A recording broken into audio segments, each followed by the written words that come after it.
Good evening, everyone. Welcome. We are thrilled you could join us today for On Healing Justice Lineages. My name is Alex Elliott, and I'm the Senior Manager of Events and Engagement for the Public Programs Department of California Institute of Integral Studies, which, if you do not know, is a nonprofit university located in San Francisco.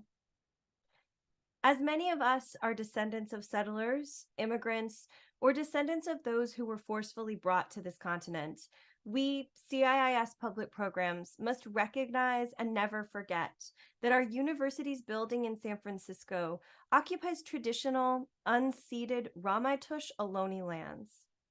If you're interested in learning more about Native lands, languages, and territories, we encourage you to visit native-land.ca.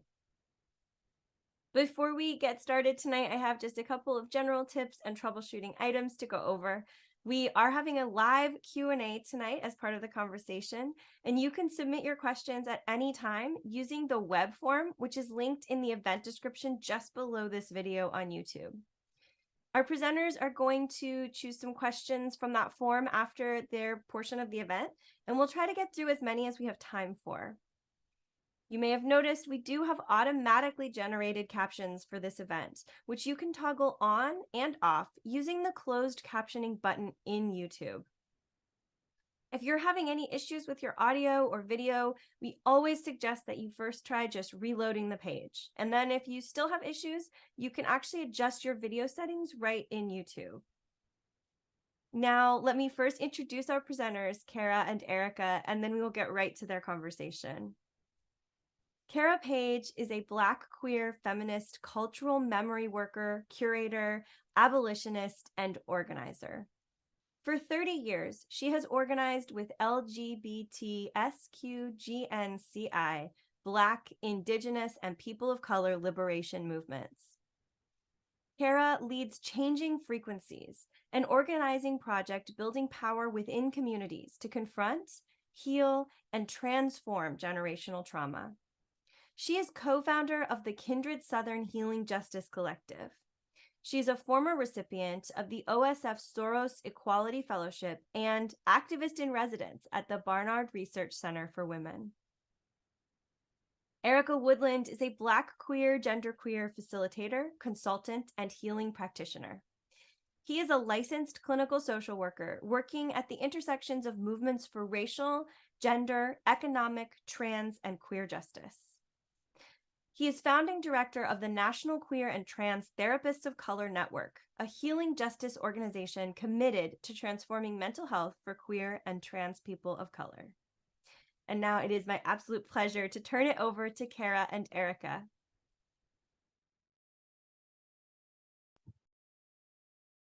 We give thanks to Great Spirit, Creator, Universe, and the infinite names we have for the divine source from which everything emerges, to the elements of earth, fire, air, and water that nourish us and teach us about balance and equilibrium, to the blessed ancestors whose dreams and visions for our collective liberation we work to realize, to the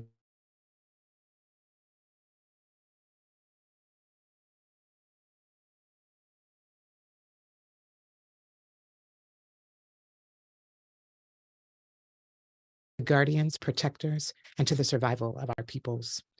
We ask for protection, clarity, courage, humility, and to remain steadfast in our commitment for total revolution. May we be willing to sacrifice, offer, and give up all that holds us back from the collective dream of our ancestors, to take this journey through time and space, to radically listen, to find our people and commit to the work of collective liberation. To transmute fear and domination, may we come to know and remember over and over again the abundance of wisdom available to us, to realize our true destiny, our inheritance, to be in right relationship with the creative energy in everything around us, to birth a new world. This is the invocation to our book, that we're here to discuss this evening: Healing Justice, Dreaming at the Crossroads of Liberation, Collective Care, and Safety.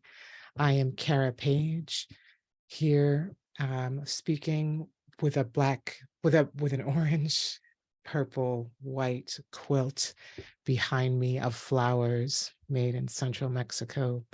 I am wearing a dark purple sweater with long metal copper earrings and a brown speckled framed pair of glasses. I have a big loose afro with red lipstick, and it is a white wall behind my quilt. And it is my great pleasure and honor to invite my co-conspirator, co-editor, and writer of the book, Erica Woodland, to introduce himself.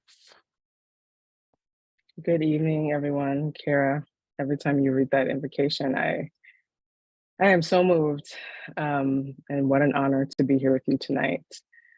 So my name is Erica Woodland. I use he, him, his pronouns. I'm currently based on Piscataway land, also known as Baltimore, Maryland. I am a Black transmasculine person. I have long locks and the sides of my head are shaved. I'm wearing a light gray sweater and a pink button up, and I am sitting in my office, which has gray walls. And to one side, I have a wooden screen, and there's a beautiful bookshelf behind me that you probably, folks who are watching the video can't see. So we're gonna open up this beautiful conversation about this forthcoming anthology, Healing Justice Lineages. And so Cara, as one of the co-architects, foremothers, godmothers of Healing Justice, and so much work that has really deeply shaped not only my development, but also the development of so many folks in our community. I wanna ask you a question that really brings us to the beginning, right? So I'd love to hear a little bit about what brings you to this work, and when you think about Healing Justice Lineages, why this and why now? Thank you so much. And I also want to say it's an honor to be here with you this evening. I am here on Lenape Munsee land in relationship to Lenape Munsee land in Brooklyn, New York, by way of my Seminole and Black and European ancestors. And I want to name all the people that come behind me and with me and ask for permission from my elders and my community that have given me the gift to be a conduit of story, and hope that they give me permission and trust me to bring our stories forward in this work. So it is true, as a Black queer woman at the age of 52, that in the early 2000s or before, I was deep in the lineage of the reproductive justice movement. Actually, I watched all the iterations from rights to health to justice in the Southeast, where that political framework of reproductive justice emerged. I was just coming out of high school coming out of college. But from high school,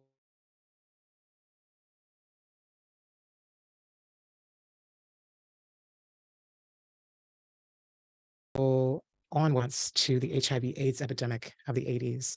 And that was life-changing to witness that movement that resisted, in particular, harm reduction, and organizers on the ground, especially queer and trans and sex worker, working class communities, that I saw using harm reduction as a way to respond to the state's invisibility of access to care. And then from there forward, I started to map where the places that community-led strategies for care are deeply liberatory and abolitionist in their ideas. So not relying on state to depend on that, or depend on these ideas of care as only being something that comes from and through experts. And for me, as a child survivor of family violence, as a bystander of violence, from a very young age, this question of experts never really worked for me because it never acknowledged, I felt, the lived experience of a young Black girl growing up in New Jersey and Massachusetts, living in an interracial family and being queer probably from birth, and trying to understand and navigate what violence looks like without putting any of my family members in prison. So I knew I had a transformative edge on things, but I didn't know where to take it or where to land it. And so for me, this is why those things deeply shaped how I care for others and how I wanted to build collective care. How about you? I love that. I love that. I What think brings you? Yeah. the simplest answer about what brings me to this work is my mama, to be honest, my family, my community, kind of growing up in the context of Baltimore City and just seeing the legacy and impacts of colonization, the legacy and impacts of slavery, the legacy and impacts of the degradation of land, and what it actually requires, in particular, of Black mothers to keep their children alive, right? And so I think a lot of what brought me into my political consciousness as a little person was just being like, some people have more, and there's not really an obvious reason to me for this. And a lot of people are suffering, and it's completely unnecessary.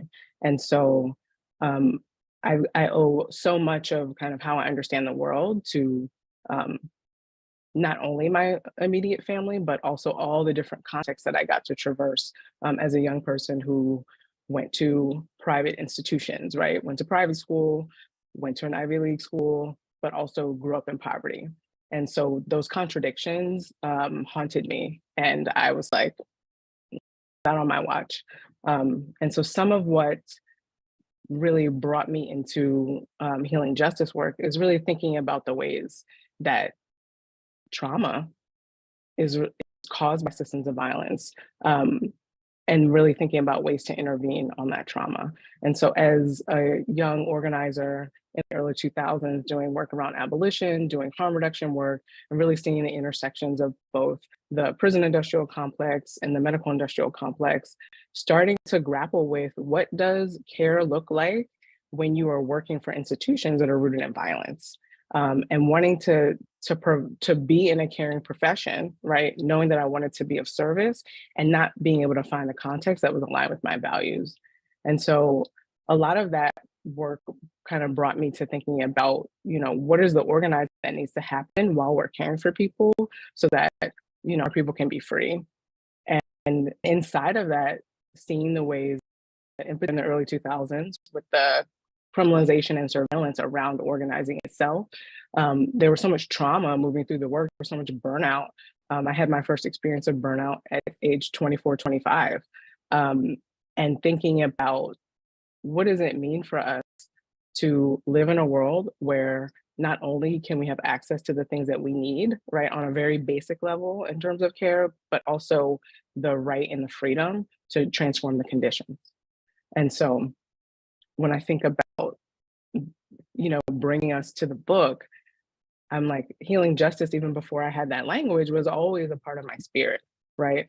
And so one of the things that I really appreciate about your work and about the work of Kindred Collective is you all articulated a political and spiritual mandate for us. And so I want to hear a little bit about why this book and why now, from your perspective as one of the co-architects. Yes, thank you. I know I went deep into my childhood, but these things shape you, right? So I felt like I had to go a little bit behind the scenes. Thank you for sharing what has shaped you and what brought you to this this intersection that we're both carrying the water forward with, right? So I just want to name real quick that in 2000s, in the early 2000s, there was such a rise of fascism and anti-Black racism and xenophobia and Islamophobia in this country, particularly after 9/11. But really what we were looking at in the South in particular, when I was on the ground, getting trained up as an organizer, and really returning to my ancestral lands of my people, the Seminole and Black folk in Georgia and Florida and North Carolina, I was understanding a particular element around trauma, generational trauma, and wanting to understand how we could, like you said, survive genocide, attempted genocide, slavery, mass prison, imprisonment and incarceration of our people, in particular in the South. And we were looking at a huge wave of anti-immigration reform, very much like what we're looking at today, right? So history repeats itself. So everything we are responding to right now and inside of a global pandemic was very much of what we were looking at in the early 2000s. And the loss of freedom fighters, be that to the state, be that to burnout, be that to death, to suicidal ideation. There was definitely a pattern and a cycle of how organizers were experiencing the violence, the cumulative violence over decades in our community and collective lives, which is the same that we are experiencing now, right? And as we feel the resistance around us against the uprisings against policing, and corporations and state violence, it is very clear that we're still very much at the nexus of understanding how generational trauma has very much impacted our lives and how care and safety has become integral to our lives. Really, in the global pandemic, understanding the huge disparities, right, of care for disabled people, for queer and trans, for incarcerated and detained people, for women, for poor folk, what we understood, and for Black, Indigenous, and people of color, what we understood in that moment, or what many people understood, is what we have been living all of our lives.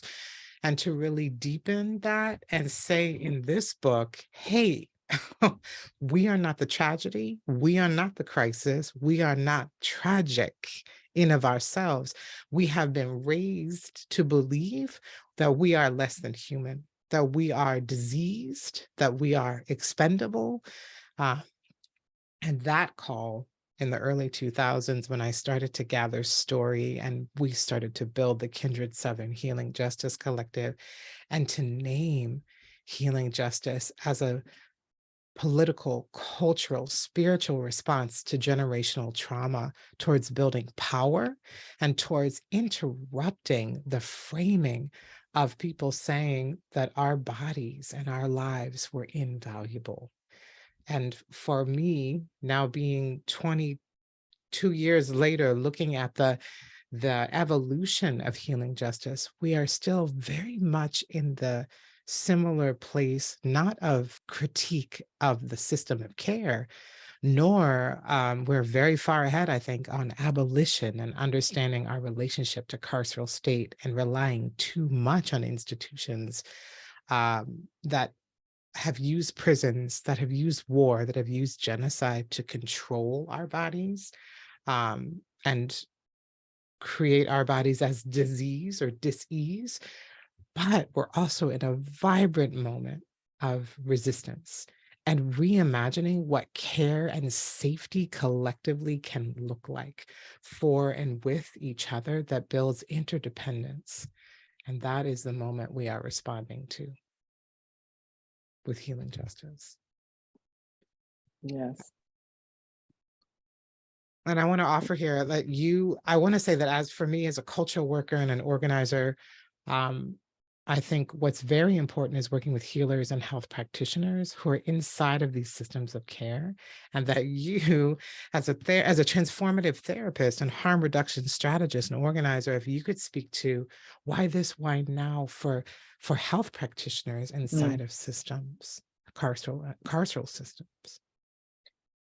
I think that so many of the therapists and other kinds of practitioners that are literally tending to the emotional and spiritual well-being of our people and are aligned with social justice want to figure out, how do I contribute in a way where I don't have to give up my integrity, right? Where I don't have to participate and be complicit with strategies that we know are rooted in violence, right?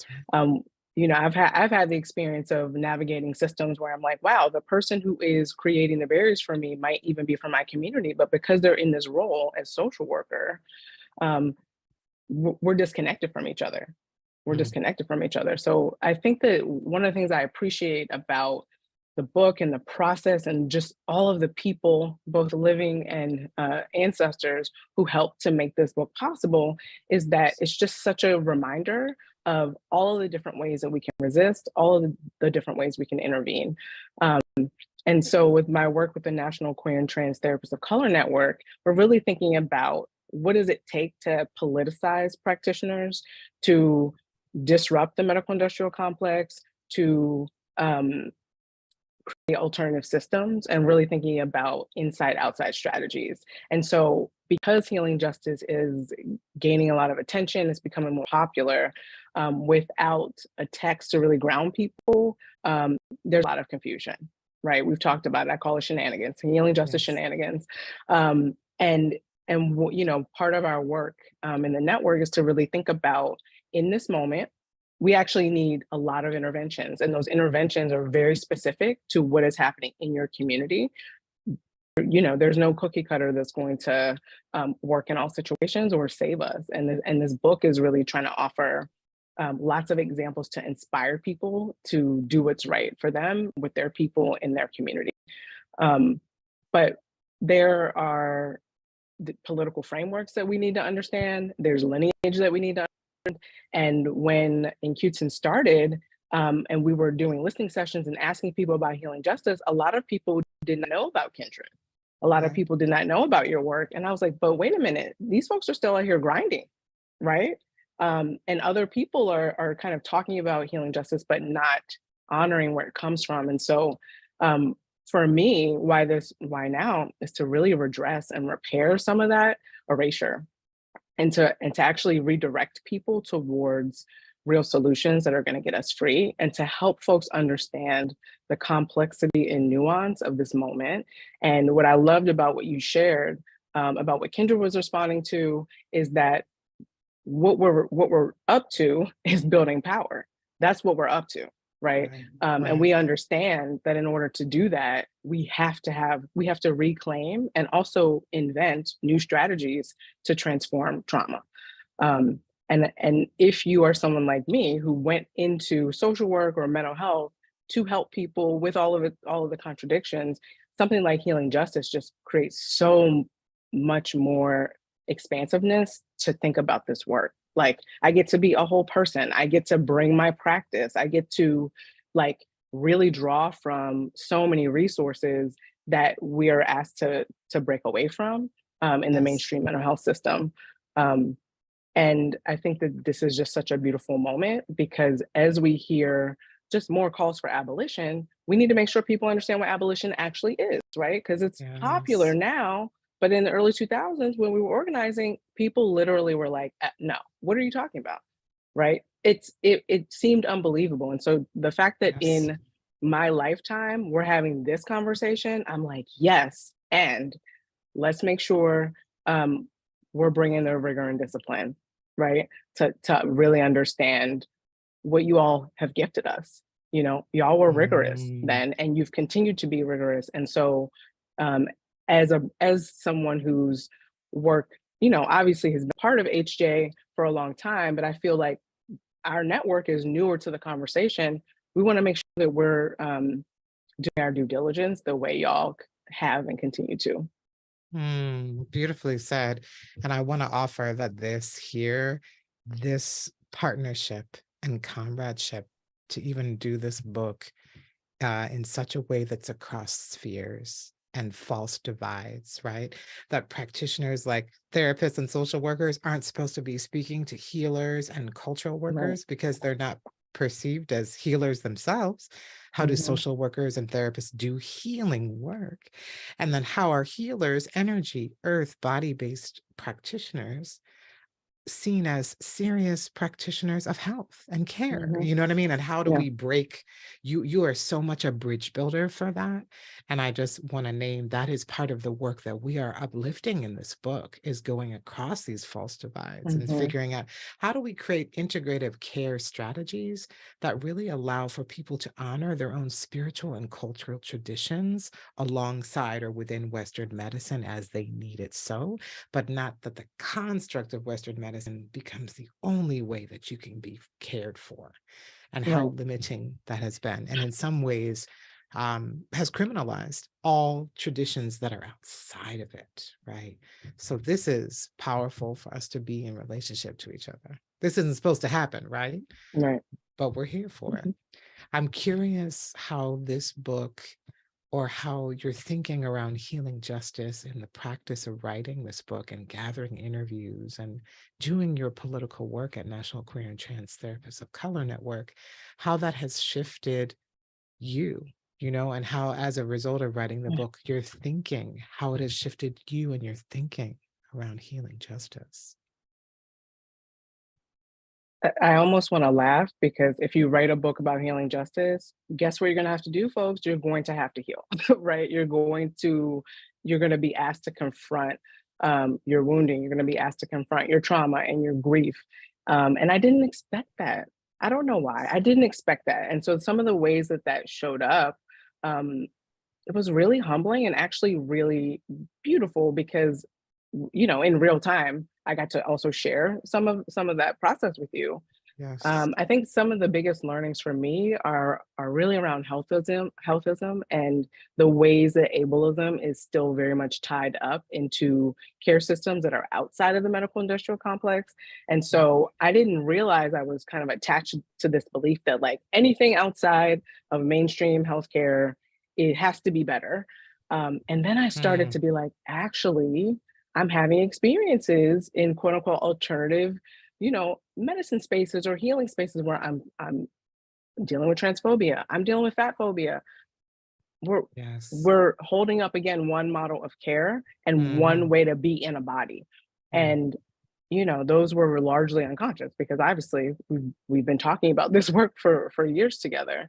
Yes. Um, but really reckoning with the wellness a- and the kind of alternative health industries, and how they are very, very, I mean, we know this, right? These Yes. are things that we know, but I didn't realize that I was participating. So because we did so much research, right? Because we did so many interviews, just the conversations around what does it mean to be liberated and in a body in this particular political moment. Some of those insights really shook me in Mm. very, very good ways. And I'm like, I feel sharper for it. I feel Yes. sharper for it. I think another thing that's really been so revealing to me is I really did not understand how central harm reduction, in particular liberatory harm reduction, shout out to Shira Hassan. I Yes. didn't know how central harm reduction was to healing justice as a framework. And so I said, probably until a few years ago, oh, I'm new to healing justice. I'm new to healing justice. And it was actually Shira who said, well, you've been doing harm reduction work for like 20 years, so I'm not sure what's happening. But I think through the development of this project, we started to reclaim parts of the framework that were separated intentionally, right? Yes. Because it Yes. makes people uncomfortable. And we can have a whole conversation about kind of like healing and our one-dimensional understanding of what that means, and how that, I think, takes us away from healing justice and maybe towards a self-care framework, which we're, Mm. have all the critiques of. But those are some of the bigger things that shifted for me in this project. Mm, Yes. Speak. mm. I What mean, about for you? right. I was gonna jump in and say that, for one, there's something to be said for using a political framework in the early 2000s, because in the South in particular, we were responding to a critical moment, right? Of state violence, of corporate takeover, of xenophobia. I've mentioned all the things. Um, and and then fast forward, here we are in 2022, to watch something evolve over time, And in the writing of the book and interviewing people in different regions, because healing justice was very place-based with a particular lens in the South.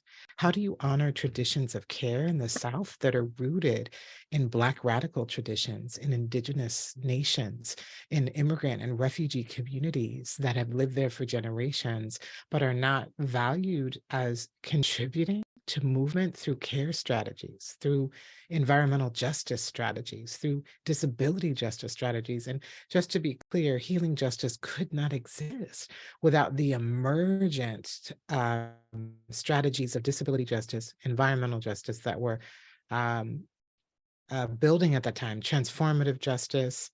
I'm losing my train of thought.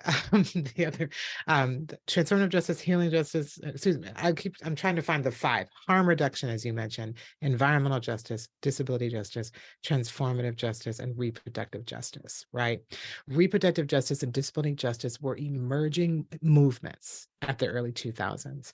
And I was in relationship to those movements. And so how we looked at healing justice was very much in relationship to, you can't talk about care strategies. You can't talk about generational trauma if you're not talking about abortion, if you're not talking about forced sterilization, if you're not talking about, involuntary reproductive health injustices. You can't talk about care, collective care, if you're not talking about disability justice and ableist supremacy in a culture of care that is very modeled on, if you can't produce for the wealthy elite, you're already perceived as dangerous or diseased. So this is all in the book. It's broken down. But for me to understand how people took healing justice and diffused it, they took it out of place.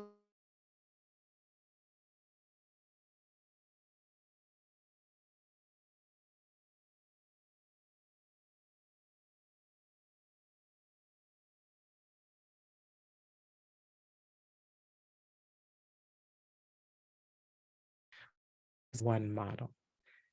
It was very much based on rooted in place, rooted in building power, rooted in understanding what does collective care look like for your community on the ground, not just based on what our experiences are and putting it on someone else's.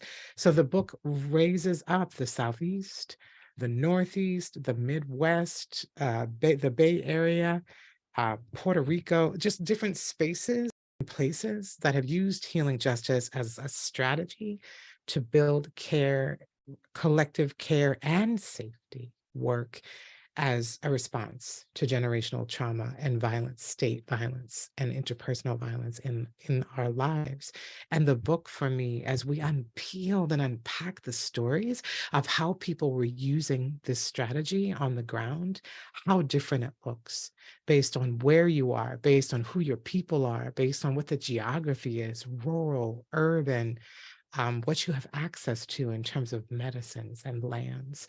And for us, healing justice in the South was always in relationship to land, to economies, to spiritual, cultural understandings of our people's livelihood, and to our bodies. And shout out to Project South and Southerners on New Ground that have always brought that analysis forward.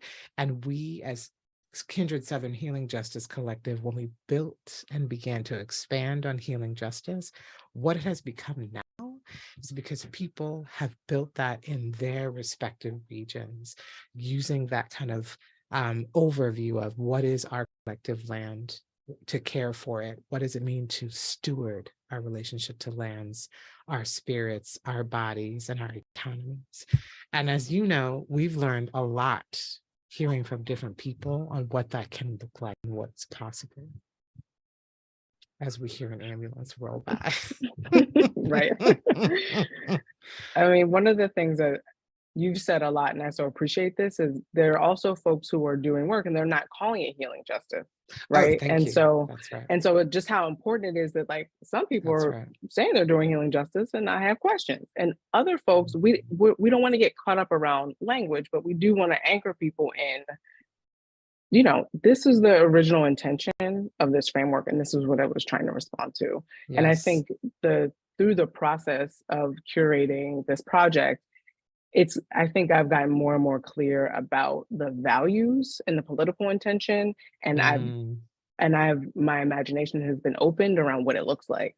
Because I'm like, oh wow, like, I'm thinking about like the work that Hala is doing, or I'm yes. thinking about like Dignity and Power Now. I'm thinking about um, YWeb. Like I'm just thinking about all of these groups who were responding to trauma, responding to violence, Yes. responding to the state disappearing our people, right? And a lot Absolutely. of times we don't have time to be going back and forth about what to call things, right? And so how we um, hold spaciousness while also holding a really clear center about and political integrity.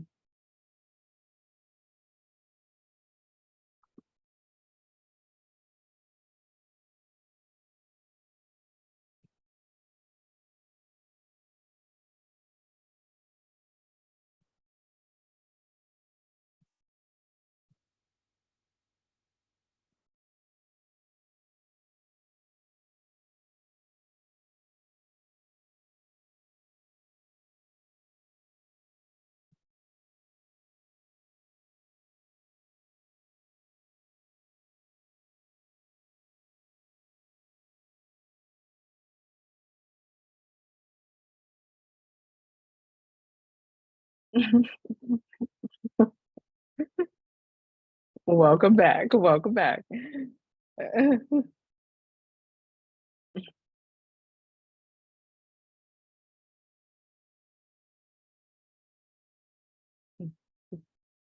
Yeah, just this piece around holding the political integrity, but being wildly imaginative about what it looks like, you know? And I think that's one of the continued lessons of this project, and just doing so much listening.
Well, we are here talking about disrupting the medical industrial complex, and we were disrupted. So, my apologies for the technical difficulties. But I think we're just talking about what it looks like on the ground to use healing justice as a political strategy. I know National Queer and Trans Therapists of Color Network has done some amazing, powerful work. There's so many organizations that we're going to elevate in this book. And I was just naming, just wanted to name a few projects that I'm working on briefly, just to talk about what it can look like on the ground. One is Changing Frequencies, which is a cultural memory project that I'm organizing and curating with a crew of amazing folks, because we understand the relationship to naming sites and actual places of medical harm and abuse and scientific racism and ableism, where we want to go to those sites and create testimonials and installations that honor the stories of those who have died, who have been harmed or abused, to also awaken organizing that needs to come to reckon with institutions that still have not been held accountable. And then also, I'm working with the Healing Histories Project to really uplift the history of the medical industrial complex, or not uplift it, but to understand the arc from colonization and slavery to now, how it has been deeply embedded in archaic ideas of eugenics, population control, and misogyny, white supremacy, so on and so forth, and ableist supremacy. We have to understand the relationship we have to these histories and contemporary ideas of health and healthcare as we wrestle with them, as we create insider and outsider strategies, understanding where we fit or not fit, understanding where we don't fit, understanding what we don't want to cure, and how we build a culture that values different ways of living in our bodies. Myself as a Black queer person, growing into living with a disability and aging, and watching the arc of invisibility and erasure as I have been in solidarity and working deeply with the disability justice movement for a long time, but learning a whole other level of ableist supremacy in my own lived experience.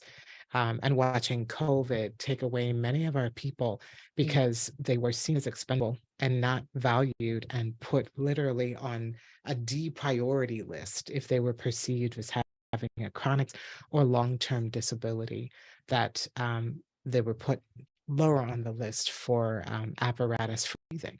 So these things are eugenic, and they have not been erased, and we've got to tell these histories, and this timeline we hope will mark these atrocities and uplift the resistance to them at the Healing Histories Project. Yes. Yeah, just Such to name what healing work. justice can look like. Right. But let's keep it moving. We have much more to say. You do. I'd love to talk a little bit about care, safety, healing, and that are integral to political liberation, because I see our time is winding down. Can we go to that? Let's do it. Let's do All it. right. Because I'd love to hear you talk about how care, safety, and healing strategies that are integral to liberation in our movements. In researching for this book, I'm like, it's actually a relatively recent development to have care divorced from our liberation work. Shout out to the nonprofit industrial complex for that. And being like fully honest and serious, our people have been sitting at this intersection of care, safety, and liberation forever. Right. We've been out here, and we know that if you are going to build power to confront state violence, right, which ultimately means death, grief, trauma, crisis, that people need food, people need healthcare, people need ritual and ceremony. We need our cultural traditions and practices. People need housing. Like, these things are very, very obvious. They were very obvious to the Young Lords, the Black Panthers, women of all red nations, right? So when we think about a lot of the legendary organizing that happened in the 60s and 70s, that separation wasn't there, right? And the state understands that. If you are providing care for people, right? You're going to earn people's trust, you're going to earn people's respect, and we're going to start to get together and be like, hey, instead of always responding to what we don't have access to, what if we actually change the entire power structure? So that is deeply threatening, which is why it's no surprise that over the past 5 decades, things have really shifted. And we know that care still lives inside of our movements, right? We're not going to erase all the care work that is just, ecosystems of care are the only reason that I'm sitting here and that we're sitting here together. And we know that in order to be liberated, we have to survive. And there's a lot that's at stake when our people have to be solely focused on survival, right? And when, especially if you're thinking about the long-term impacts of generational trauma, the state is criminalizing our responses to trauma, the ways that we want to heal and recover from trauma. So the connection is really clear. But I think that the other layer to this that you've already touched on is that criminalization, surveillance, those things are also always going to be deployed to interrupt this care and safety that we're trying to build out. So I think in our work at the network, we're really clear that in the current mental health system that we have, we are going to have to figure out, how do we provide care for our people?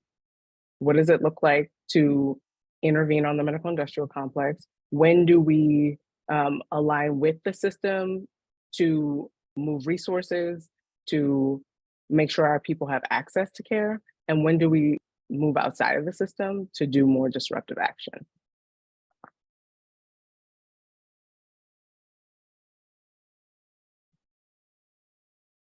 Yes.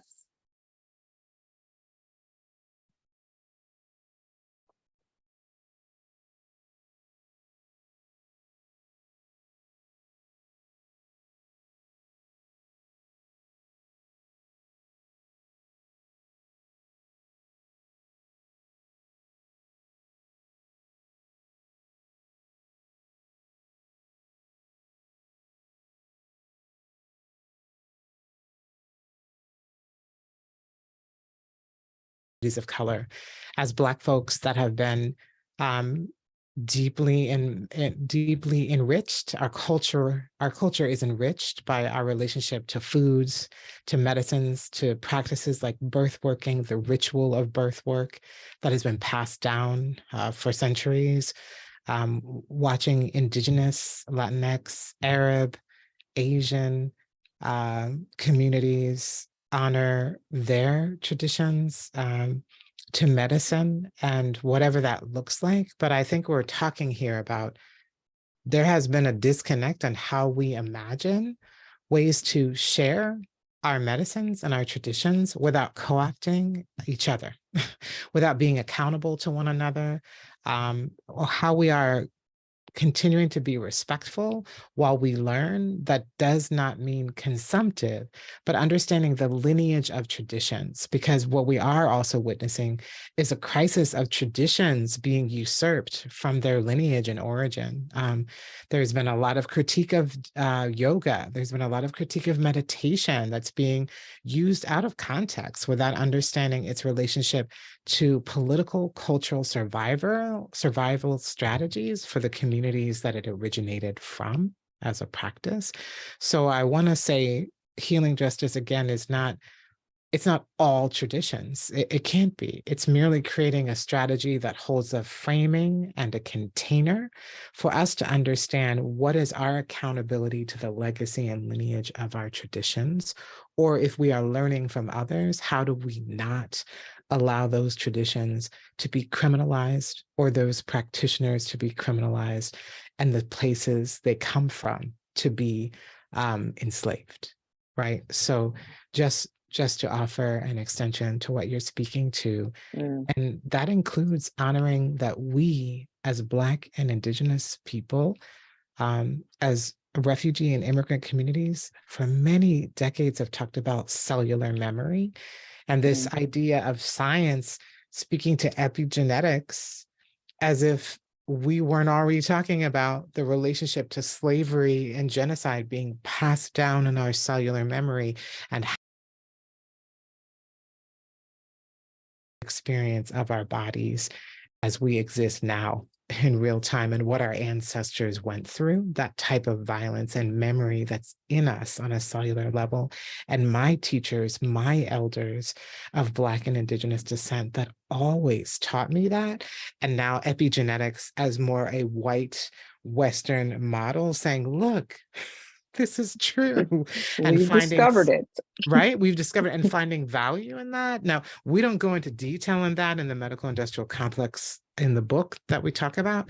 We touch on it barely, but we've got to ask the question, who is seen as telling the truth and understanding what all our scientific traditions are and what and how we value the origins of where they come from without bumping and erasing the truth of many of us coming into our knowledge of memory and understanding of care and medicine as very much ancestral, that come from lineages and lived experiences. Just right. Yes. You know, Cara, you spend so much time in the history, right? And these histories of violence and histories that are actually very much happening in the present. And one of the things I love about the book is that the past, the present, and the future are in conversation with each other, right? And that to me is so beautiful. It's just such a representation of the spiralic nature of time and how we really do have access to both what our ancestors want for us and our descendants in this present moment. And so I'm curious, you know, from your perspective, what do our people and our ancestors want to see us build in the future? Yes. Where are we going? I know. I dream about this all the time. Do we want the sci-fi realm or that? No, let me stop.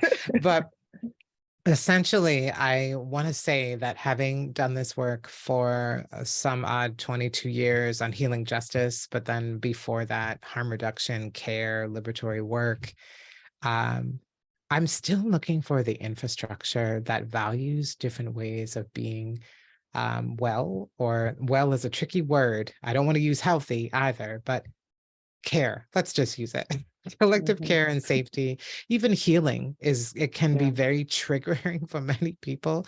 But what we're asking for, despite the limitation of language, is that I want ways to take care of my people and my communities that is valued, that is not judged or devalued, that is not stolen for profit or co-opted.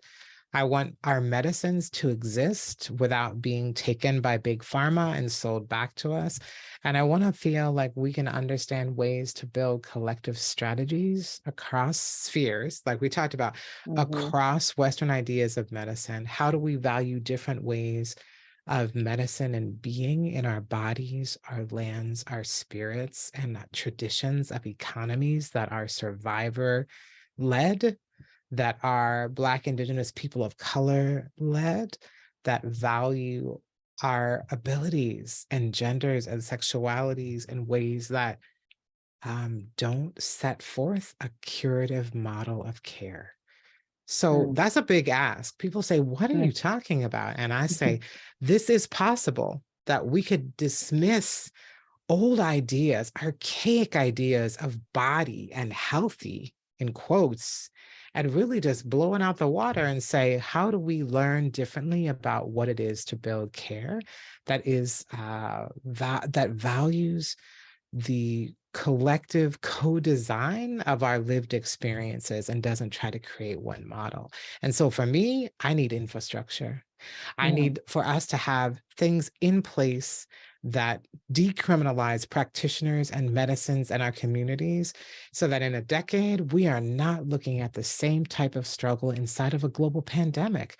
We are not looking at the grief and trauma of policing, state violence, interpersonal violence in ways that hasn't pulled forth what we're learning right now of what we're doing that isn't working.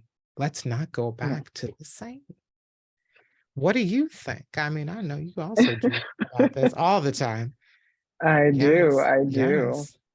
You know, I think this infrastructure and the systems that it's going to require are so important because there is infrastructure. There's care Well, infrastructure, come right? on. Yeah. But honestly, I think what you're speaking to is like values aligned, Yes. politicized Thank you. Thank you. structure that's rooted in relationships, right? Thank you. That's Yes. And rooted in a place deep and place. and place and place Yes. and context Yes. and conditions, right? And Yes. so I think one of the more humbling pieces that I've really heard you share through this project is just like how similar the conditions are now to when HJ was birthed. Agreed. And there's so much more that we need, right? And That's right. I think our ancestors want a lot from us, right? But they gave us a Yes. lot. We've inherited so much. And So so much. I think, you know, one of the bigger teachings that I feel like I've gotten from this project is, you know, from the elders that we interviewed in the book, Yes. Eddie Thank you. Conway, Barbara Smith, Miss Major, and Yes. also thinking about how central Harriet Tubman has been as an ancestral guide in this work, Thank really you. thinking about we need to learn from what happened in the past. Well, you can't Yes. just recreate the past in the Agreed. present. Like it doesn't work that way. And Yes. really thinking about how do we learn from what our elders and ancestors did and from the mistakes that they made, and to That's right. actually like not glorify the past like it was some utopia. It was not. It was very much hard times. Well said. And there's also this piece around discernment, right? Being Mm, able to discern what is a intervention that's actually going to address the problem that you're trying to deal with, right? thank you. Thank um you. and in this moment where they're, you know, with the just ease with which people can get access to information that might not have depth, um Yeah. it's this discernment piece is going to become more and more central. And I think that our ancestors and elders and our descendants require that we reimagine, right? What Yes. some of what we're dealing with is brand new, period. Some of what we're Mm, dealing with is cyclical, but it's never happened exactly this way in this that's time. right. That's And right. so there's no shortcuts, there's no easy answers. We have to grapple, we have to struggle. We have to be in big questions. We have to be willing to be wrong and be transformed and be gathered, to be honest, right? To be to be held accountable. That's right. And that's not a small task. Agreed. And be willing to push the boundaries. We're talking so much about police reform.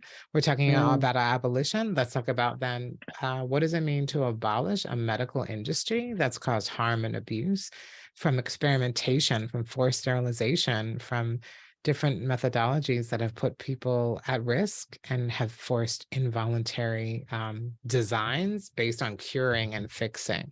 So, you know, it's wrestling with getting past a reformist politic and actually, like you're saying, liberatory, expansive imagination on what it is we want to create that doesn't um, reuse and recycle things that were not working and won't continue to work because we're not in relationship to each other and it doesn't come out right. of dignity and respect for everyone. I do want to offer a call to action before we move into Q&A and just this book, we hope, we know is relevant and we I would say is revolutionary in just trying to remember where we're heading, what we're trying to build and what we want to pull forward, and like what you said, what we want to learn from and the mistakes that we've made and what we want to try that's new. So read this with discipline, read this with rigor, this book, and engage with it, struggle with it, build in the political, cultural, spiritual practices that many of the interviews that we and multiple writers, there's contributing writers, contributing artists, and voices that really give us fodder and ideas for what practice can look like on the ground for collective care and safety and healing justice. Yes. And yes. I think the other call is we want people to be shifted and transformed by what's been inspired from the book, right? And so really Yes. thinking about application, we we did not embark on this project to be celebrated authors, although that would be cute.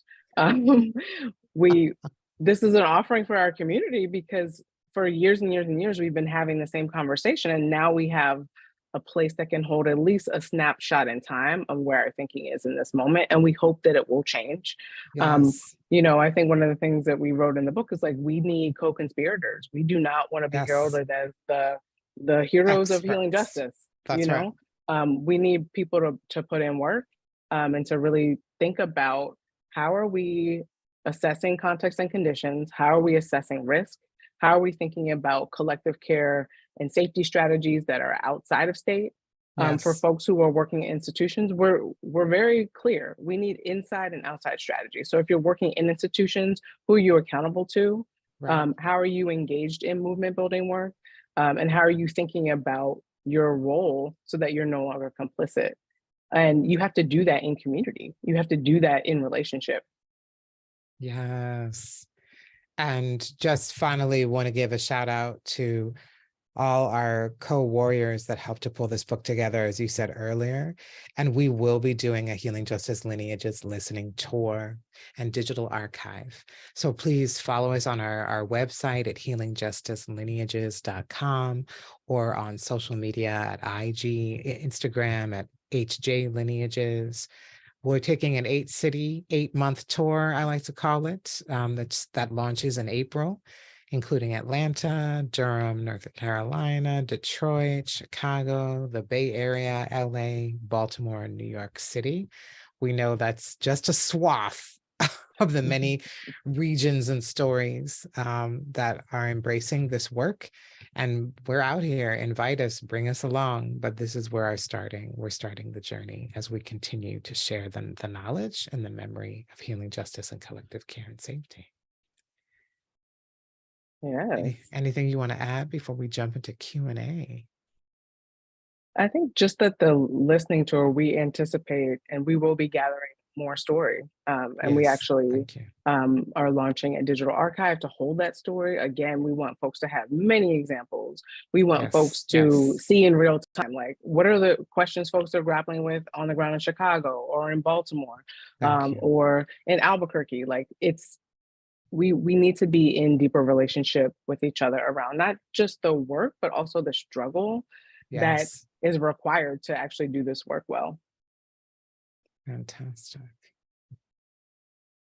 Let's jump in. Let's do it. I'm happy to read the first one. Okay, thank you. All right. So the first question is, how do you all distinguish wellness, self-care, and healing justice? I find these terms get used interchangeably, but something feels missing in wellness and self-care, even collective care. And at times, healing justice can feel loaded/inaccessible, especially in political spaces where access to a certain kind of language or politic can be used to determine who is down enough. Shout out to whoever wrote this question. This is the truth, the way, and the light. It's great. It's great. What are your thoughts on this? Well, I just want to say, and I think I said this earlier, the language is limiting, right? Even when we sat down and started to use the term healing justice, we did not set out to build a political strategy or movement, right? We didn't say we will now build something iconic and all become leaders. I want to be crystal clear. We actually sat down with disability justice organizers, migrant justice organizers, so on and so forth, and said, what do you think about this word healing? You know what I mean? And we said, well, what do we think about this word wellness? What do we think about the word? We didn't get to care, actually. What we were responding to is a level of isolation as organizers on the ground in the South, where we said, well, if we're really responding to trauma in our lives and generational trauma, how do we heal and transform that? We started to use the term resiliency, but the US government also started to use it. And then we pulled off of using the term resiliency. So I just want to be crystal clear. The language is very limited, and we tried to be very intentional about using healing because we wanted to redefine what it meant. I do agree with you. It gets interchanged with these terms get interchanged, but one, healing justice is not self-care.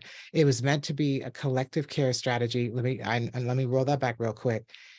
Building interdependence and relationships between each other, and understanding that our work in community and in movement is not in isolation. When we have grief,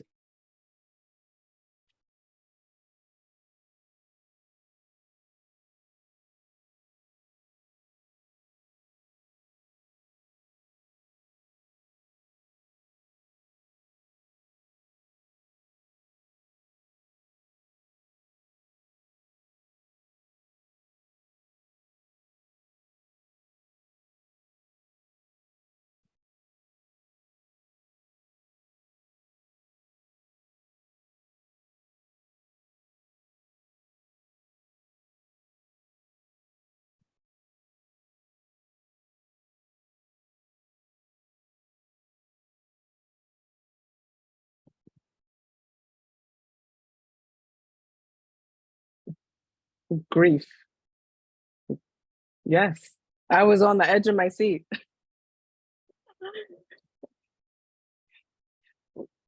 Yeah. Yep. No, I Campaigns. didn't hear that part. Okay, when we're losing freedom fighters, losing campaigns, losing our jobs, losing access to different care, whatever that looks like, what we were responding to in that moment is saying it's not an isolated incident, that many of us are experiencing multiple times a level of disconnection from our collective care that is being separated out from our organizing work. And if we're going to arrive to liberation, are we waiting just to talk about how we're going to care for each other outside of liberation? That just doesn't make sense. So again, in the book, we track like Black power movements, Latinx movements, Asian student movements, yellow power movements, so on and so forth. We try to map how liberatory strategies have included care as part of that, not to be a loaded weapon, but to be a tool of transformation as part of our work. And I do agree with you. Some people have used it to sabotage organizing. They've used it to put themselves at the center of something, when we were just saying, wow, we're tired, we're burnt out, we're afraid. And why are we waiting to talk about this until we get free? Yeah. That's just baseline where it came from for us. Yeah. I don't know if you want to add to that. That was very long-winded. No, that was perfect. What I often say is healing justice is about collective strategy to build power. So your care practice is not HJ. Your individual care practice, that's lovely. More of that for you. I don't know where your individual practice intersects with organizing to transform the conditions that are trying to exterminate us. So that's my simple way to distinguish, and I feel like it's really important. But part of what we're trying to intervene on is the ways these things are being collapsed, and also the ways that healing justice is starting to be weaponized, but also will continue to be weaponized by the state, by health systems, and unfortunately, sometimes even by our movements and communities. And a lot of that is happening, I think, unintentionally when it's our people. I think it's about, we haven't had a book like this that really maps history and lineage.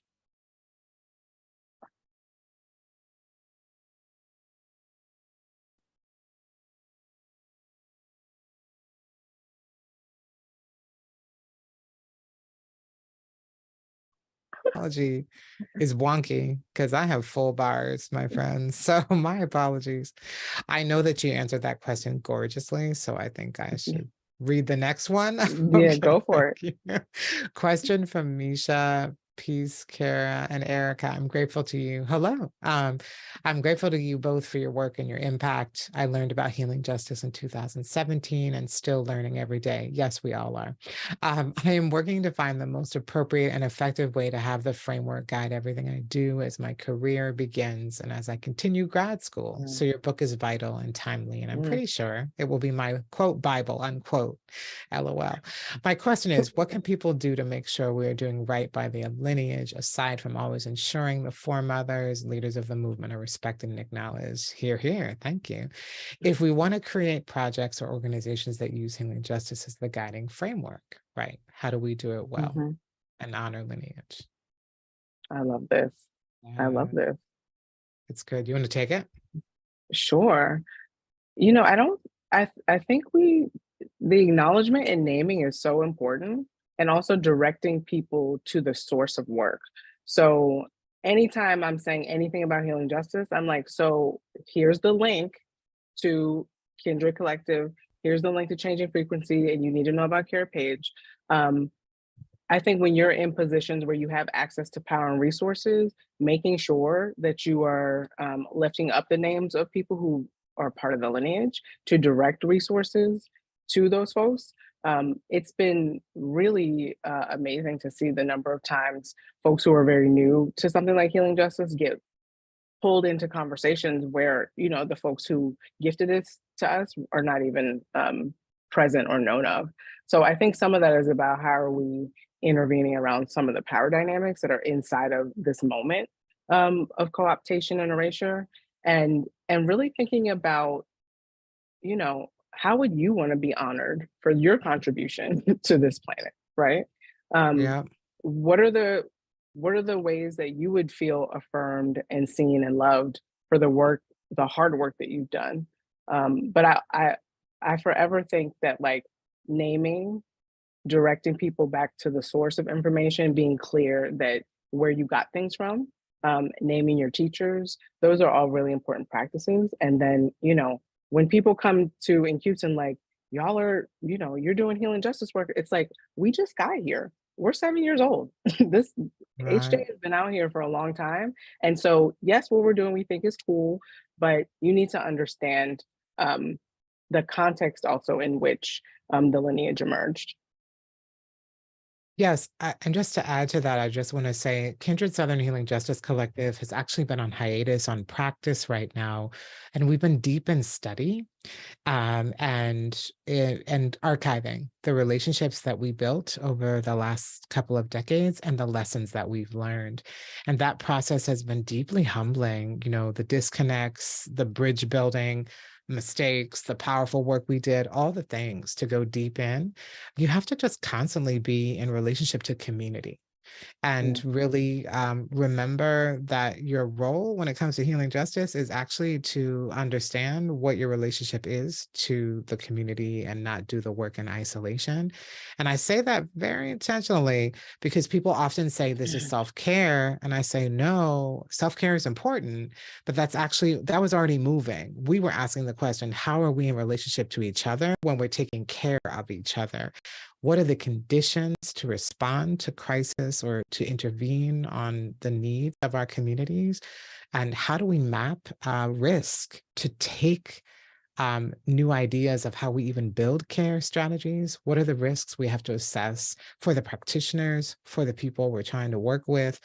Maybe it's practitioners who are the ones we're working with. Whatever the conditions are, we have to map conditions, assess the risk for everyone involved, and understand the safety and care that people want. So you really have to roll that out. And that takes a minute to understand what is the safe collective safety or collective care we're looking for to build. Yeah. And this sounds simple. It is. It's organizing 101. Make sure you're in Right. relationship to the people you're trying to work with and for to be in the service of the work for. But we Mhm. forget along the way, for some reason, when we say healing or care, Mm, it's still the same mechanisms. So just yeah. to offer that in Yeah. addition to what Erica broke down. Yeah. Yeah. I love how you said it's so simple because, you know, as Black people, it's like you respect your elders, you respect your ancestors. Yes, You know, that's right. some of this is actually like part of our cultural practice and tradition Agree. as Black, Indigenous, and people of color. And Yes. we've been intentionally disconnected from that. And I Yes. think Tell that her. this is such an important moment. And also giving thanks. Like, I am so grateful for the thousands of beings that made it possible for us to be a part of this project and to Yes. be Thank here you. today. Like, That's right. just endless gratitude. And Absolutely. saying that out loud and including that in my prayers, and making sure that, you know, as we move forward, you know, in this larger intervention, that we're also um, kind of intervening around the ways that people like us might get propped up, right? And be like, you know, Yes. and treated Yes. as if we're special. And yes, we're special, but so is everyone else, right? And we didn't get here alone. So some of this is Absolutely. just coming back home to the things that we know how to do around just taking care of one another and telling the truth. That's right. Thank you. Thank you so much for naming that. There's a few other questions. Question from Yeah. the audience, right? How do you suggest that people of color who may be seeking services of care in the current system access healing justice or find someone doing this work? Ah, Oh, well, we so are much. training up. We're scaling up. There's many practitioners out there. Again, healer, health practitioners, social workers, therapists, culture workers, birth workers. You know, like let's expand what we mean by care workers. EMTs, so on and so forth. But that being said, I think there are people now more than ever awakened by the COVID pandemic, I feel, that are willing to, they're looking at adjusting ways of not being complicit with the state or silencing their client base or community base because they recognize their work is not in relationship to the communities they're working with.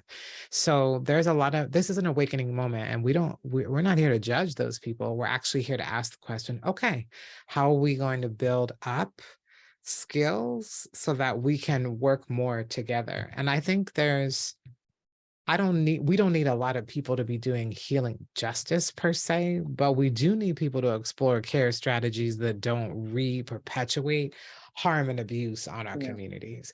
So we start to assess, like here in New York, when the huge xenophobic anti-Asian violence was increasing during COVID, we started to map who's out there on the ground doing mental care, grief, and physical, emotional care strategies. And we looked in many different places to understand who are we in alignment with, what is values aligned, and who's out here actually trying to critique a public health system that isn't working for the sustainability of our communities in this moment. Like, we were challenged. We felt like there were questions we need to ask. How are we not looking at violence in relationship to COVID and xenophobia in relationship to COVID? I went broad, but Erica, what do you want to offer? I love that you went broad. I think it's really important. I was going to say, there are also practitioner networks that are emerging. Thank you. Such as the National Queer and Trans Therapists of Color Network, shout out to the Latinx Therapist Action Network, and other networks that are really clear. Like, the assignment is, we need to make sure people are not complicit in state violence when they are participating in their roles as practitioners, right? And so in order to do that, we have to organize people, but some of what we need, we don't yet have, right? Just being really clear about that. But I'm also curious about, what are some of the other practitioner networks? Because I know you've been talking to a lot of nurses, doctors. Yeah, I do want to give a shout out to Equal Health. It's an international or global project that's running a campaign against racism, being led by doctors, nurses, social workers, folks all over, predominantly in the global South, here in the US and parts of Europe, that are really just critiquing for themselves as health practitioners the role of xenophobia, misogyny, racism, and ableism in the health institution, and actually looking on the ground for new strategies to integrate care inside of their practices that look at how are we responding to the trauma that our communities are experiencing as they enter health spaces, or as they're coming from war, torture, community violence. How do we receive people as they're coming out of crisis, not just physical crisis, not just physical wounds, but also emotional and psychic wounds.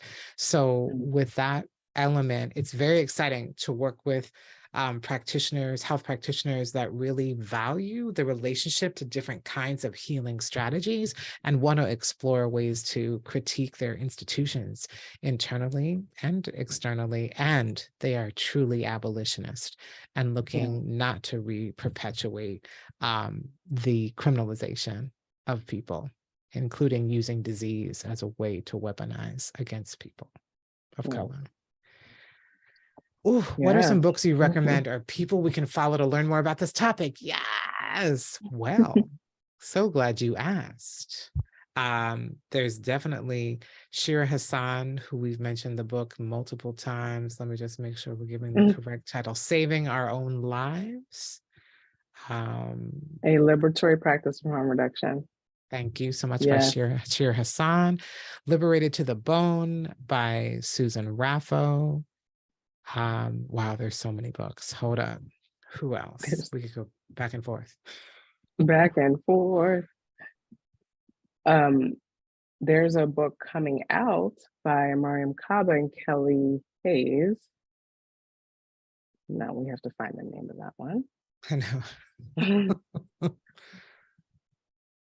Oh, there's so many books. Let This Radicalize You. The Revolution of Rescue and Reciprocal Care. Can't wait for that to drop. Yes, thank you. That's gorgeous.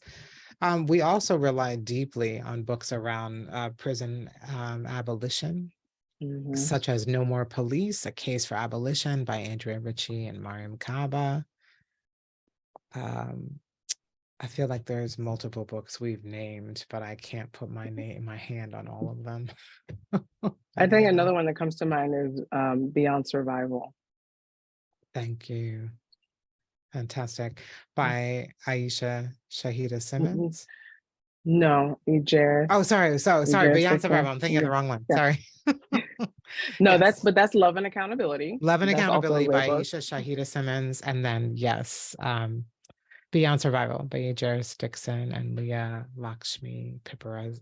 I always say the last name. Let me say it correctly. Do you have Leah's? The pronunciation of Leah's last name? Leah Lakshmi Pipebzina Samarasinha, who also wrote the book Care Work, which is also stellar and powerful about ableist supremacy and care and economy. And so that needs to be on your reading list as well. Kindred Collective is actually working on a workbook to be out in the future, near future, I'd like to say. Stay tuned. Again, we're going to be talking about ways we learned to change, transform, and resist inside of this strategy for communities in the South. And that reminds me of Fumbling Towards Repair, a workbook on transformative justice by Shira Hassan and Mariam Kaba. I think that's a good list to start with. And the other thing I want to note is the footnotes in our book are your friends, because we actually referred to, a lot of texts. And so dive in. Yes, please. There's books, but I also want to say there are also incredible cultural workers doing phenomenal work that's rooted in healing justice, including Ebony Noel Golden and the Betty Daughters Arts Collaborative, as well as Michelle Browder. I don't know if she's naming healing justice per se, but Michelle Browder's work as she's reclaimed the space where Dr. Marion Sims committed horrific crimes on formerly enslaved African women. Her project, Anarcha, Lucy, and Betsy in Alabama is powerful. And also Spirit House in Durham, North Carolina has done tremendous work around healing justice. And these are just to name a few. There's books, but then there's also, there's projects. And Soil, I also want to name, founded by Mia Mingus.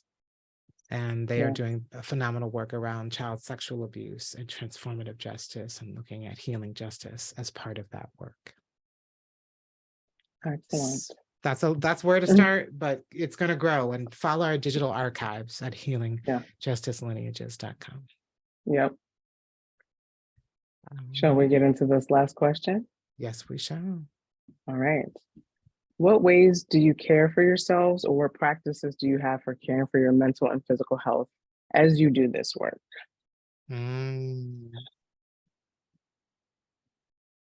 I want to say being in a relationship to people like you, Erica Woodland. You are my ace. You're a rock. And I've been in a relationship to people for over 20, 25 years, deeply embedded in understanding, struggling with the work that we've carried forth. And to be able to struggle together, to learn together with deep respect, deep love, and understanding that we are all out here trying to build our collective care and survival and liberation, that healing justice, collective care, and safety is integral to our political liberation. And so I am just deeply honored to be in relationship to the constellation of people that I continue to grow and meet and learn from. There's nothing like it. I don't feel alone here on the planet. I feel connected to something much larger to myself. And I deeply, it gives me love. It gives me regeneration. It keeps me alive. I also definitely take time to reflect and release, because the work is heavy. When we hold processes, we're holding a lot of story, a lot of pain and grief. So I definitely find ways to release and reflect, including writing as part of it. Yes, Yeah. yes. How about you, I Erica? love all of that.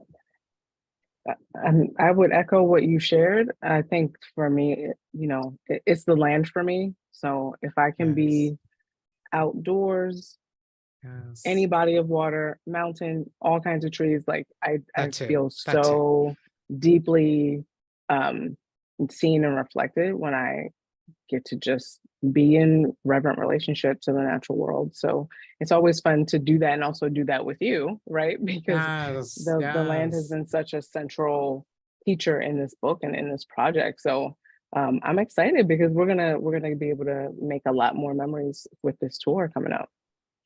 And that's right. And honor the land as we go, as it's brought so much to Mhm. us. Of course. Thank you for naming that. Yeah. Thank you for this beautiful conversation. I think we will turn it back to now back to Alex to close us out. And thank you again. Yes. Thank you all so much for attending today. We hope you'll join us for more of our upcoming talks and workshops. This conversation was recorded, so if you'd like to watch it again or share it with your community, it will be available on our YouTube channel at this same link and later on our Facebook page. We will also be featuring this talk on our podcast, which you can find at CIISpod.com or by searching CIIS Public Programs on your favorite podcast app. Thanks again for joining us and have a great night.